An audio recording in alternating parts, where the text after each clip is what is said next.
Okay, so you need to try to place an immediate call back to me. You can reach me directly at 910-338-9677. Once again, that's 910-338-9677. Thank you. Hello. Listen, dude, I got scammed out of $2,000 today, and I am going to walk you through the scammers' influence techniques through the lens of Robert Cialdini's book, Influence. We're also going to be talking about the work of Nobel Prize winner Daniel Kahneman in the book Thinking Fast and Slow. And we might even talk about some of this through the principles of Robert Cialdini's other book, Persuasion.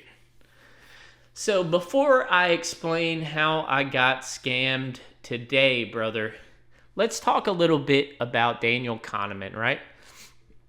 Kahneman, in his book, Thinking Fast and Slow, divides thinking into two types, type 1 and type 2 thinking, right? Type 1 is your fast thinking, dude. This is thinking you want in a sketchy situation, maybe when you're in a sketchy area, walking through a sketchy neighborhood. You don't want to slow down and have deliberate thinking about the situation from a, overview point of view. You want to think quick, right? The problem with type 1 thinking, although it has evolutionarily, historically served us, right? If people get us into type 1 quick thinking mode, we are very prone to cognitive biases. And in Robert Cialdini's book, Influence, he talks about how somebody, through the tactics of influence, can enact some of these cognitive biases to gain compliance from another person. So first off, taking Kahneman's work into consideration, I want to touch on the Monday morning quarterback phenomena, dude. It's very easy for outsiders to say, how could you have gotten scammed that easily, dude? This was so obvious, right? But they're looking at things from a more distant type 2, more deliberate type of thinking, right? When you're the actual person in the situation, you're prone to some of the errors that come with that quick intuitive thinking, right? So keep that in mind, brother. Some people might say, Zach, you work in IT. You get training on this stuff all the time. How could you have possibly fallen for that? And we'll talk about how exactly I fell for it. So to set this context, brother, 2 or 3 years prior to this, man, I almost got scammed a different time, right? This is when phone number spoofing was available, right? So somebody called me from my mom's phone number. I had a phone call coming in from mom late at night. And keep in mind, brother, before I got this call, I was primed, right? Cialdini in his book Persuasion talks about how sometimes the mind through marketing and influence can be primed to be more receptive to future influence, right? So when I say I was primed, my mom was living at her apartment up in Massachusetts, and she had just been telling me the previous day that she didn't always feel comfortable walking at night from my aunt's house down to her apartment. She felt like the neighborhood was a little bit rough, maybe a little bit sketchy, right? So we had that phone conversation, the previous day or the day before this phone call came in. So keep in mind, I'm getting a phone call late from my mom, maybe 11 p.m. I'm over at my sister's house in North Carolina. And this phone call comes in from mom. So she doesn't typically call me late. Of course, I picked up. And there's a man's voice on the other line. He tells me that he's with my mother. I hear a woman crying in the background. He doesn't want to hurt her, but he needs $300 through Cash App. So, first off, man, he used this kind of friendly, tactic, almost a little bit of reciprocity principle that Cialdini talks about in Influence, right? You scratch my back, I'll scratch yours, Um, so, and the other thing that doesn't get talked about, right, in this book is when somebody's trying to influence you, right, they like to kind of make it seem like you have a limited amount of time, right? Like a salesperson oftentimes will maybe put an expiration date on the deal that they're giving you, right? To get you to kind of sign the deal sooner. This is a limited time offer. You need to seize the moment, right? So this man's calling me and he's saying he's got my mom, he wants to help me out. He's kind of likable, using the liking principle as Cialdini talks about, right? But he needs this money so he doesn't hurt my mom, right? Simple, right? He then pretends that he is hitting my mom. The woman in the background is crying. I'm over at my sister's house. He keeps saying things like, don't fuck with me, right? And as he's saying, don't F with me, he's trying to get me to separate from the group so I can really listen in and hear his voice, right? And get this transaction handled so I can free my mom from the kidnapper, right? And, we separate from the group. I mentioned to my sister that mom's kidnapped or whatever. Eventually, before we send any of the money, and he has me put in his Cash App, it says Valid Crip is his Cash App name. And luckily, my brother-in-law calls my aunt to check in on my mom, and she's like, yeah, your mom's right here. She's totally fine. She's not kidnapped. And luckily, we didn't lose any money that day. But that was probably now I think about it, probably 4+ years ago. And back then, I didn't know that phone number spoofing was even a thing, right?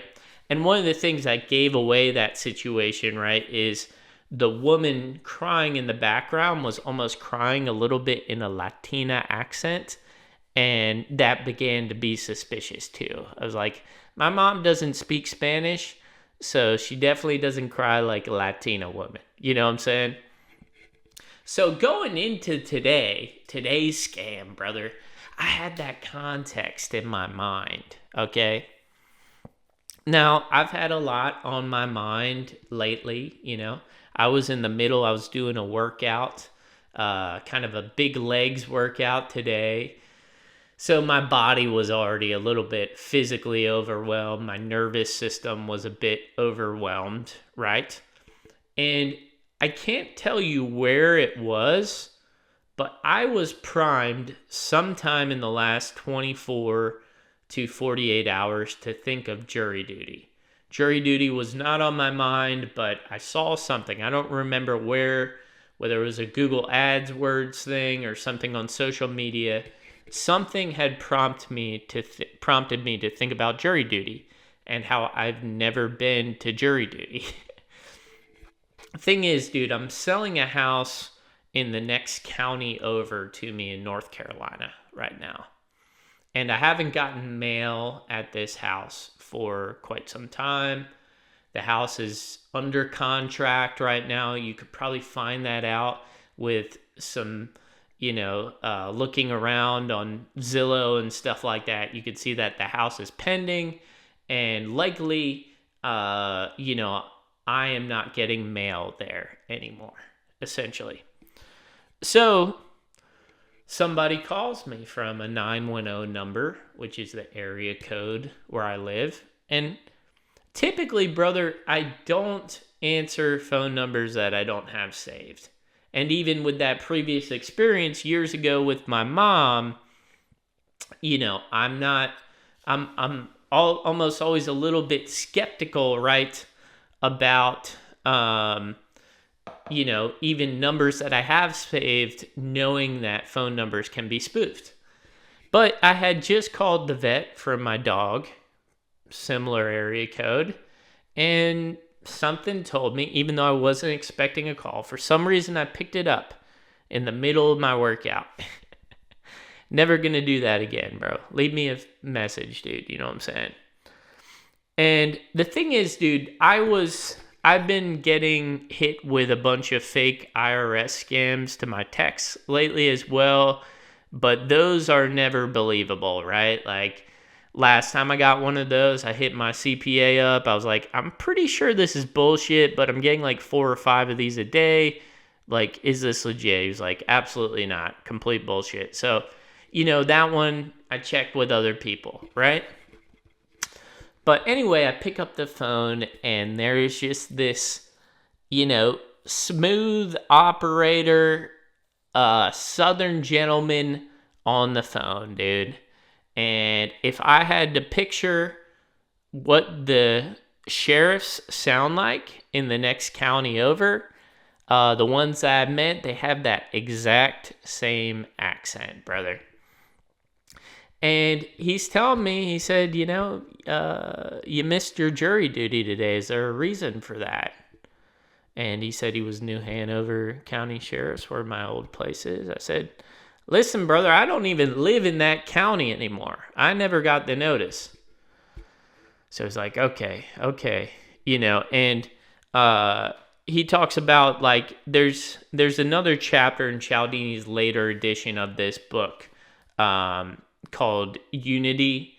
The we is the shared me. So I'm sure he was probably using the we pronoun, now, like the we pronoun, early on in the conversation. Like, we'll go ahead and get this taken care of, right? So he's telling me that I need to come down to the sheriff's office in person, present myself.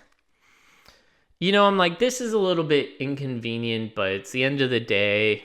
I don't have any more meetings. I kind of want to hit the spin class anyway in town. Like, I'll make a little bit of a trip out of it, So I'm like, all right, brother, like, I'll go, but, it's going to be probably like an hour before I get there. It's about 3:30, he says, 4 o'clock maybe. He says they're closing at 6, right? And you want to pay extreme attention in these scenarios to the details that the people are laying out, bro. So he says they close at 6. That's a detail you want to keep in your mind, brother, because if somebody's lying or scamming you, and they can't keep their story straight, there's a good chance you're encountering deception, right? And Cialdini talks about in chapter 6 of this book, authority, directed deference, right? So I was tricked by the authority bias, right? He's talking about all these big names, high status people in society, the judge, federal court, sheriff, right? Liking, very, very likable dude too, as I said, extremely, extremely smooth, nice guy. So anyway, dude, and you could also talk about social proof too. He's associating himself with the New Hanover County Sheriffs, so that's another factor going for me as well. So he says to me that I have to stay on the phone until I arrive at the sheriff's office. So number 3, brother, is commitment and consistency. They talk about this in Cialdini's book, Influence. Now, you see some major religions that are really actually pyramid schemes. I think we all know the one that we're talking about. They use commitment and consistency a lot, brother. They use like hypnotization type, tactics, right? And the thing that you'll notice when you're getting scammed is they will start with small asks initially, and with each act of compliance, they will then continue to escalate the asks from you, right? So I come into the house, I got this guy on speakerphone. The first thing I agreed to was picking up the phone and entertaining a conversation with him, right? And probably the second thing that I agreed to was staying on the phone with him, because he said, look, dude, you're going to have to stay on the phone with me until you get here, right? So my roommate's here. I'm like, dude, I got a warrant out for my arrest. Stupid shit. Like, I guess, like, I missed jury duty even though I never got the notice. But in my mind, dude, like, I'm not tripping. I'm like, this is just going to be some simple paperwork. And honestly, dude, if I go to jail, like, I'm not guilty. So I'll probably, get bailed out or whatever. Like, it's not even going to be a big deal. You know what I'm saying? Like, I'm not really tripping hardcore about the jail thing. You know what I'm saying? At least not yet, anyway. So anyway, dude, my roommate's like, that's crazy. And I still got this guy on the phone or whatever. I just leave the house, not taking time to unpack it with him. And keep in mind, brother, that guy used so far probably 2 or 3 of these weapons of influence. And we talked about it in the beginning, Thinking Fast and Slow. When somebody uses those weapons of influence, that they get into your mind and get you into a relaxed state where you're not, analyzing them for threats, right? If he's a likable guy, the friendly thief, I might let my guard down a bit, A good scammer is not going to be a dick to you. Like, they are going to be, like, very, very friendly. They're not going to ask for much initially, but they are slowly going to escalate it, brother. And the thing is, the time that I was on the phone with him, he said, I want you to stay on the phone with me until you get up here, right?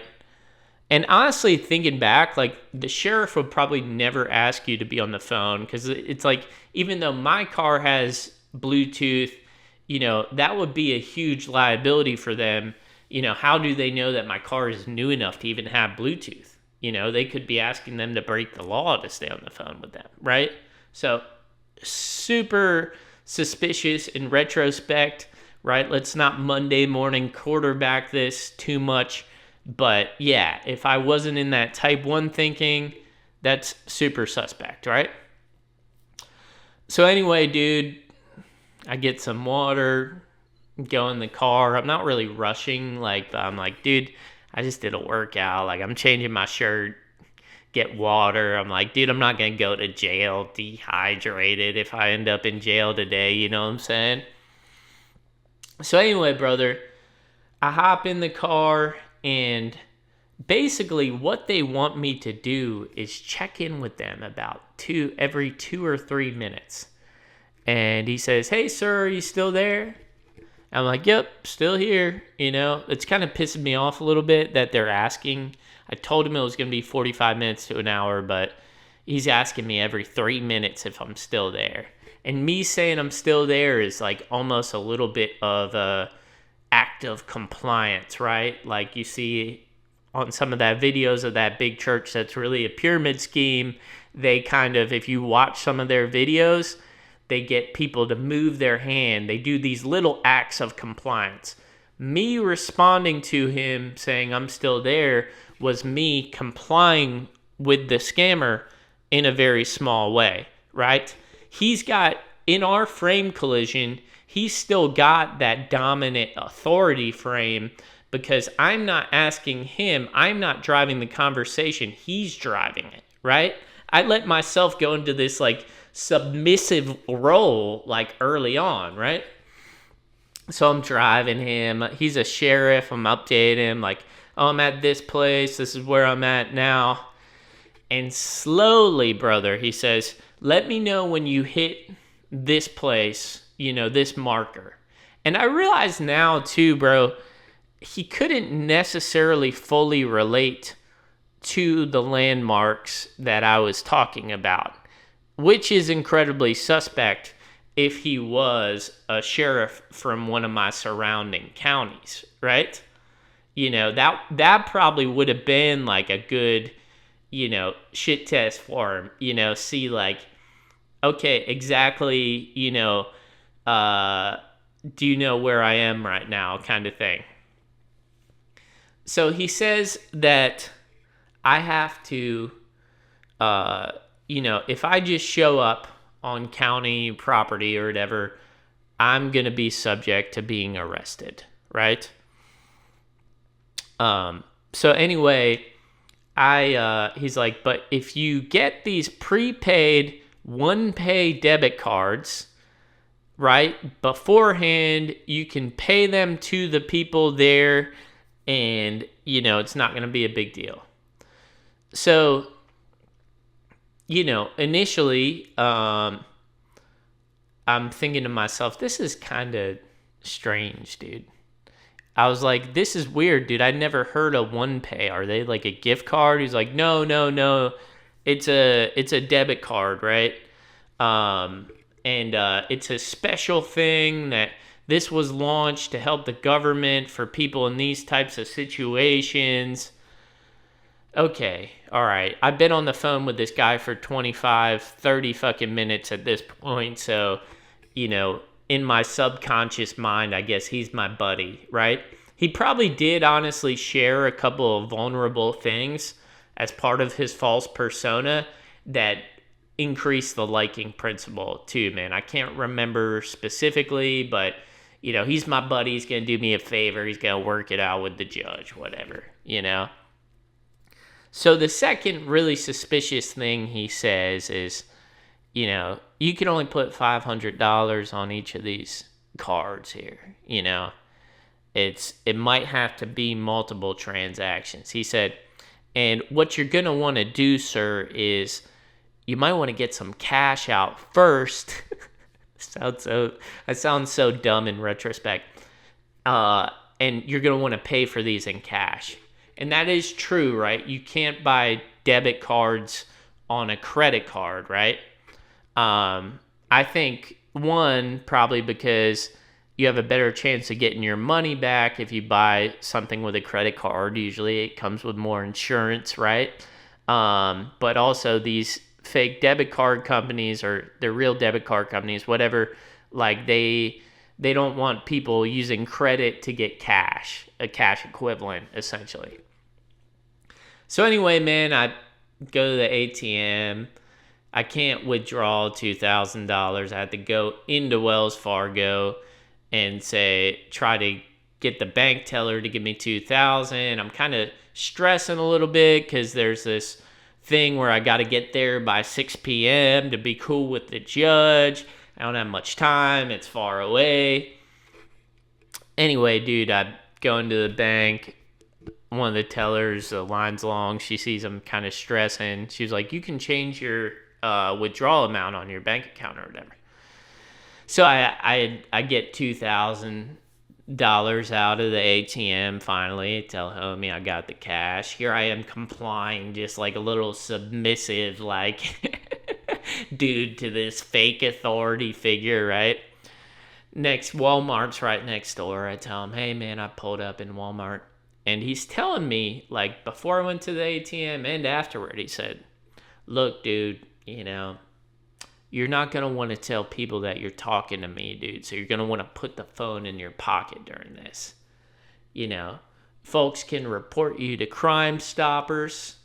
And the thing is, like, one of the dudes called me from the New Hanover County Crime Stoppers number, which doesn't make much sense in retrospect, but he was like, yeah, dude, like, we're Crime Stoppers, we got an APB out on you, or says some shit like that.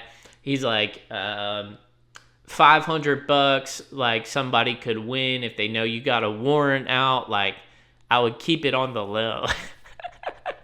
So here me and this fake scammer on the phone, fake sheriff, are in a conspiracy together now. We're kind of sneaking about, right? And the thing is, like, I texted my family group text. I accidentally texted a way bigger family group text with, some of my broader family. I was like, hey, I got a warrant out, might be going to jail tonight, just like real casual, and explain it's a missed jury duty situation or whatever. And anyway, so the family is tuned into this, right? And the initial text from my sister and my dad that I can see, even though I'm on the phone with the sheriff, I can see it when I stop. They're buying it, dude. They're like, what can I do to help? My sister's like, anything you need, I'll come meet you down at the police station, right? All right, dude, we're going to cut it right there, and I'm going to pick up my food from the front door. I get the card, dude. I put the card in. Put $500. You can put $500 on each of these. I'm sliding individual $100 bills into the self-checkout machine. I get through the first 900. It's rejecting my $1 bill.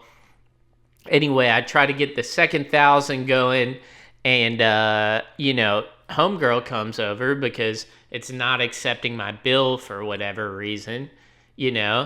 And she has to come over and do self-checkout with me, I feel like I'm like money laundering here or some shit like that, man. I'm like tripping out a little bit, like, even though like it makes zero sense in retrospect, right? With that type 2 thinking, like, why would the sheriff make me be all secretive and shit like that? So anyway, homegirl calls her manager over. She can't do the transaction on her machine.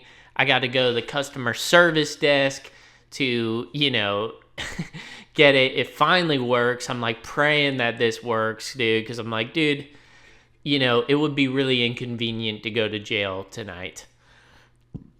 So anyway, dude, after I leave there, my sister contacts me like, what do you need, And I'm texting with her a bit. I'm like, shit, dude, I should just have them arrest me or something, because Mr. Fake Sheriff said something very sus at this point. He was like, all right, he had added a new ask into the situation, an ask that I should have asked about up front, but it's those acts of compliance, right? They start off small, staying on the phone with him. Start with those simple check-ins, right? And then over time, they get bigger and bigger. He says, sir, I need you to read me the numbers on the card. He said, just the last 8 and the 1 code. I was like, no way, dude. It's so easy to spoof a phone number, I tell him. I said, I know it's easy to spoof a phone number, as I know from that previous scam with my mom, right? I said, how can you prove to me right now that you really are the sheriff? And he doesn't really come up with anything. And I say, all right, well, you're just going to have to arrest me then. He said, all right, sir, if you want to do it that way, we'll send somebody out, So I think I swap phone calls. I'm texting with my sister. I'm like, they want me to read the card or whatever. I think I talked to her at this point. Yeah, like we're texting. I'm like, I'm skeptical of this, like whatever. Anyway, Buddy's solution to me being skeptical of giving him this number over the phone, he's telling me it's only a subset of the card. He'll get the full card when I arrive at the sheriff's station, but he can't pay anything with only a subset of the card numbers. It's like the last 8 digits and then the security code. Should have known at the fucking security code, but we didn't even get that far yet because I'm hesitating. I'm like, no, dude, there's no way I'm going to read this card to you over the phone. I get IT security training all the time. So anyway, hang out with him, up with him, and anytime we got disconnected, brother, they called me right back from the same number. So another guy calls me, another smooth-talking Southerner, right? And they do a lot of this, like, push and pull type thing, dude. They'll try to scare me a little bit, but then they'll come in all friendly as the savior, right? The friendly thief, I think, as Cialdini calls it. So he's telling me, look, dude, I'm getting this paperwork settled. I'm like, look, dude, I'm concerned, dude. The other guy said that you close at 6 or whatever. I'm like, am I gonna make it there in time? He's like, I should have done that. He said, sir, crime happens around the clock. We do not stop working, and he said, typically we close at 5, but I'm going to stay late tonight and I'm going to get this handled for you. So he's telling me they close at 5. Other guy told me that they close at 6. So the story is starting to get like a bit questionable at this point, brother. You know what I'm saying? So anyway, I pull off again in the street and they keep telling me, drive safe, sir. Drive safe, sir. And they're kind of priming me to think they're, real sheriffs that care about me. I pull into the parking lot of this chiropractor, and this is so stupid. I read him the 4 card numbers, right? I read him the 4 card numbers, and I not even pulled into a spot. Like, I'm spooked out of these parking lots. Like, are these businesses going to think this is sus because, like, me and this fake sheriff are in this conspiracy now, right? And anyway, dude, I read the numbers. He's like, all right, son. He's like, all right, sir, all this checks out. I think we're good. And then I pull into a spot. I'm like, all right, like, what's next? Or he's like, ever. And I'm just starting to leave. And he's like, actually, sir, there is a problem with that last one. There's another something. Let me see. There's something going on in my system. I'm trying to file it. He says there's going to be 2 or 3 minutes here. And through that passage of time, dude, it's like, how long can we keep this guy on the phone? The longer you can keep somebody on the phone, the more money you can make from them, right? So anyway, he's like, sir, I said, what's the address again? And he said, did they not already tell you the address, sir? And I was like, they did. I forgot the number. This has kind of been a lot, He's like, wow, something is wrong at the New Hanover County Sheriff's Department, sir, if they're not giving you the address already. I'm like, all right, let it go. He's like, after we do this, I'm going to give you some information so you can file some complaints on those officers if you want to before. It's a little bit blurry in my mind, but I think there was 2 officers originally, fake officers. I talked to the initial one, and then he passed me to someone else on the team. So that's probably another way for, like, authority in Cialdini's principles, right? The fact that they're setting up the scene as the sheriff department. There's multiple sheriffs working late, on my behalf. So he says, did he tell you that there's actually a second charge on here and it's $2,000 for your bond on each of these? The first one is for missing jury duty, and the second one is you're in contempt of court, sir, So I think at this point I reached out to my sister. I was like, yo, can you like Venmo me, some money so I could get this second one? And I'm talking to her on the phone. I'm like, this is fucking stupid. I should just let them arrest me, But I told my sister, I said, the sheriff did tell me, though, I'm not going to get a phone call for 7 days and not see the judge for 7 days or whatever.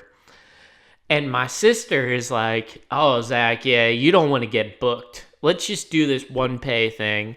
So I kind of gut checked it with my sister, and she was game. She was like, let's do this one pay thing. She sends me the Venmo. She did hesitate a little bit initially on sending me the Venmo because, like, she was like, nah, dude, I want to make sure it's really Zach's voice on the phone, right? But that's another thing, brother. Like, I told my family after this, I said, with AI now and all the content that I have online, you guys really got to watch out for people spoofing my voice in the future, right? So anyway, she's in. I'm driving another 10 minutes. Like, he tells me, "Oh, no, I'm staying late for you." He said, I was like, "All right, I'm gonna take it slow then." He was like, "Yeah, I don't want you to speed or anything, sir, but I do have to get back to my wife and kids." So he just sounds like this young, like very much white bread, sheriff family man. Like they got the character down pat, brother. You know what I'm saying? But then I'm starting to receive texts from my uncle, Rich. Shout out to my boys coach, Nyla Sione. Like they're texting me like, "Yo, this is a fucking scam, Zach." And I'm about to go into the store again, and like it's all starting to add up in my mind. Like I start to look at it from an overview perspective. I'm like, this is pretty fucking silly, dude. Me sneaking around these Walmarts, paying in cash for these gift cards. But the other thing that second sheriff said, I said, "Look, dude, this is very suspect." I told him that before he told me about my second charge.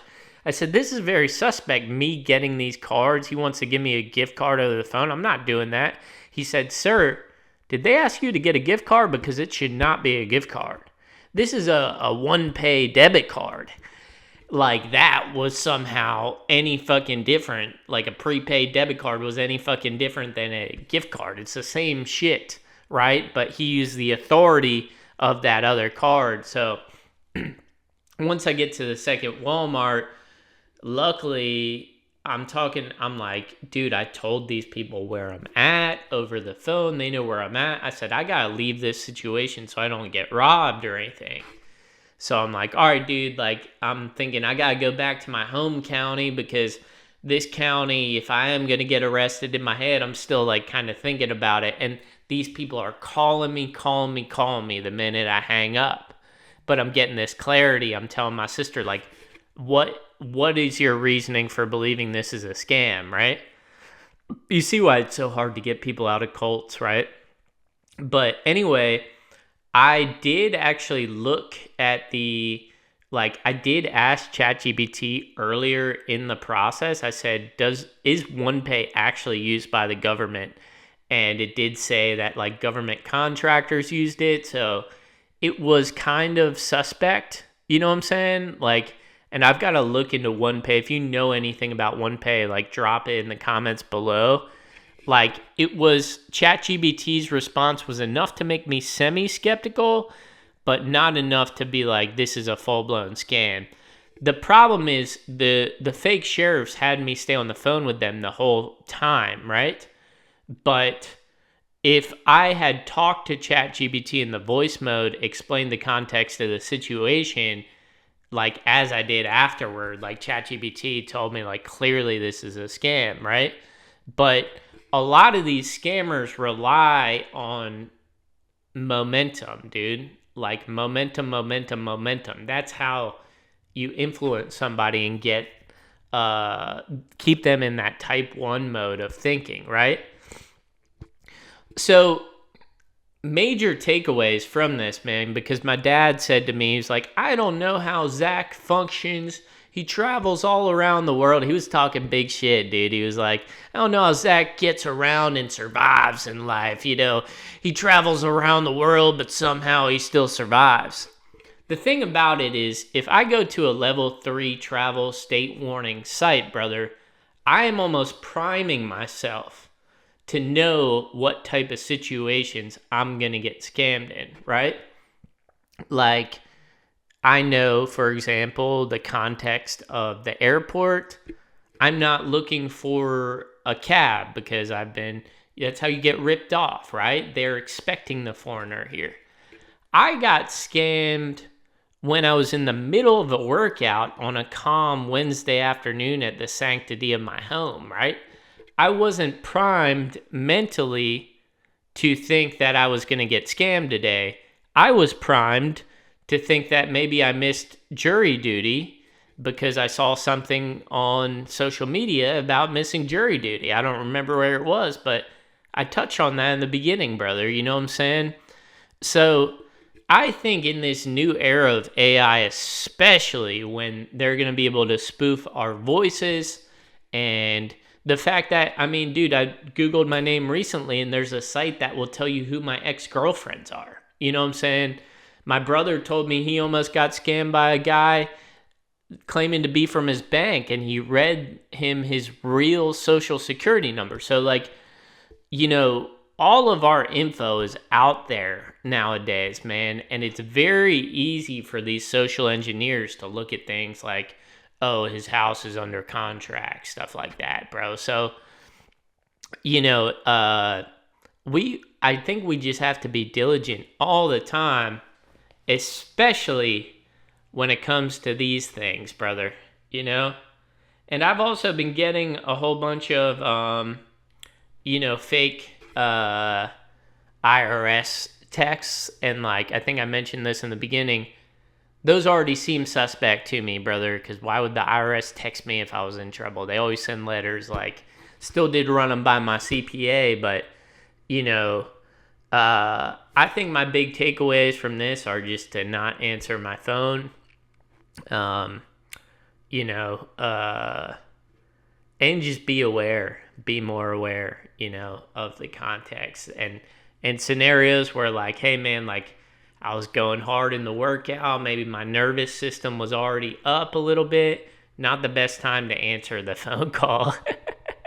And next time something like that happens, if I do pick up, I'm gonna say, send them on over, have them arrest me from my house. Anyway, dude, I hope that wasn't too choppy, brother, but, you know, you want to check this book out. And you want to check out Kahneman's Thinking Fast and Slow. Cialdini's got another book called Persuasion. It talks about priming, how marketers, scammers, people can prime us before they take advantage of us, manipulate us out of our money, right? So anyway, dude, I'll leave it at that. Hope you got some value from my $2,000 mistake. Much love.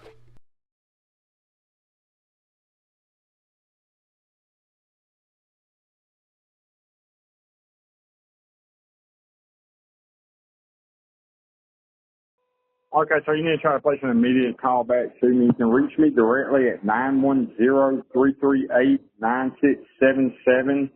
Once again, that's 910-338-9677. Thank you.